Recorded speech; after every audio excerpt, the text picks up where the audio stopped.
Okay, now we're going to talk about measuring objects on a ruler. As you can see, and this is a centimeter ruler. It's not labeled as centimeters, but that's what it is. This pencil is longer than 6 centimeters.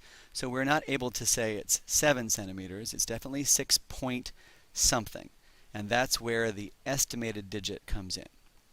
So I, for example, might call this 6.1 centimeters. And as you can see, the 1 is the final digit, and that is considered to be the estimated digit. Now suppose that we're measuring an object where it falls on the line. We still are unable to call this 6. We have to say more than that, 6 point something. In this case, because it's exactly on the line, then you would record this as 6.0. And the 0 is at the end of the number, and it is the estimated digit. Because it is on the line, you add a 0 at the end. Here we have a ruler that doesn't seem to have very many lines on it at all.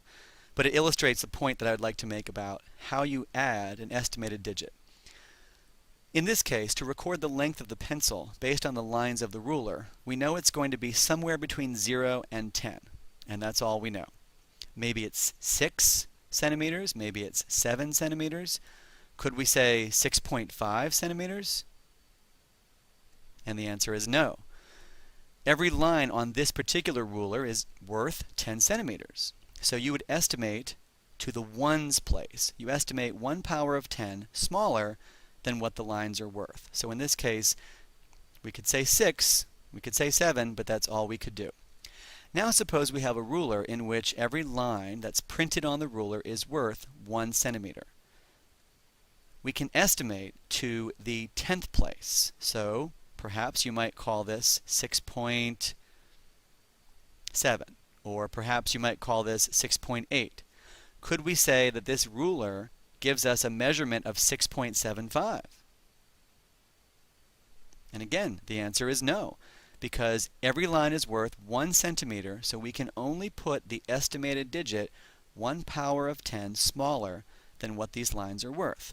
So 6.7, 6.8, but we could not go out to the 100th place. We just don't have that level of precision with this ruler. And now finally, let's go to an even more precise ruler and measure the same object.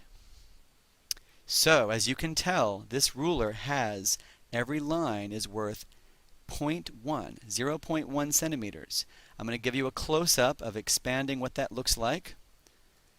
So, we are now at a point where we can measure somewhere between 6.7 and 6.8. So let's say we think it's roughly about halfway between 6.7 and 6.8.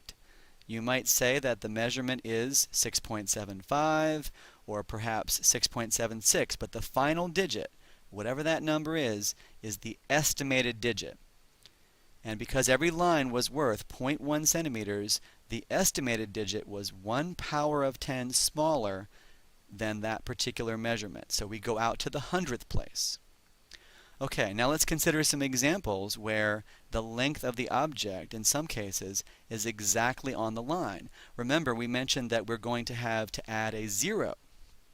If the first measurement is just 6, and we cannot say anything more than that because we are only going to the ones place. But now, with this measurement, we are able to go to the 10th place. And let's take a moment to think about what that means. I'm saying that 6.0 is a more precise measurement than just 6. It's a different ruler, and therefore it does require a different level of precision. So, can you guess from this third ruler, if we're going now out to the 100th place with our final digit, this particular pencil on this ruler would be measured as, hopefully you said, 6.00 centimeters. Okay, so that is the most precise of the three measurements. I'm not changing the value. It's still considered 6 on a calculator, but in a science class, 6.00 is a different number than 6.0 or just 6. And that leads us to our next discussion, which is measuring tool in order to figure out a more precise measurement. All right, so the final thing that we want to cover is this idea of significant figures, and this can be kind of tricky for people. that aren't familiar with this kind of terminology or this practice. So looking at this map of the United States, let's say we want to know how far it is from Chicago to California, or let's say Los Angeles. Los Angeles is somewhere down here, about right here in this corner. Now we have a scale that's given here. Right here it says 100 miles, 200 miles, 300 miles right here. Now using that scale, what would you estimate maybe would be the distance from Los Angeles to Chicago? Would you say maybe, I don't know, 2,000 miles? Maybe if you took your finger and kind of saw how wide that scale was and then kind of like overlaid all your fingers on the map to try and figure out how far it was from LA to Chicago, you could maybe kind of figure out, it's about 2,000 miles. Could you, for example, say that it is 2,187.5 miles using this scale? Not really. This scale does not give you that level of precision. It doesn't give you that level of, you may be tempted to say accuracy, but it's actually precision that you're talking about in this case. So this scale only gives us one significant figure, for example, maybe two if you're really careful in your measurement.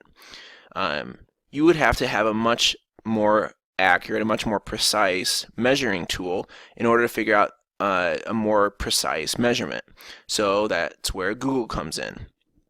Google can tell us that the actual distance is 2,048 miles. Now, Google is using a much more accurate, much more precise measurement of the distance. It's actually following the actual roads rather than just going straight from one city to the other, for example.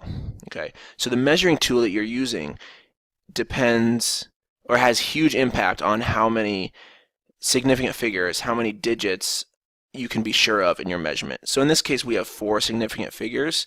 The 2, 0, 4, and 8 are all significant because we know for sure that those are the true numbers. Where if we go back to the previous slide, here we only have maybe one significant figure.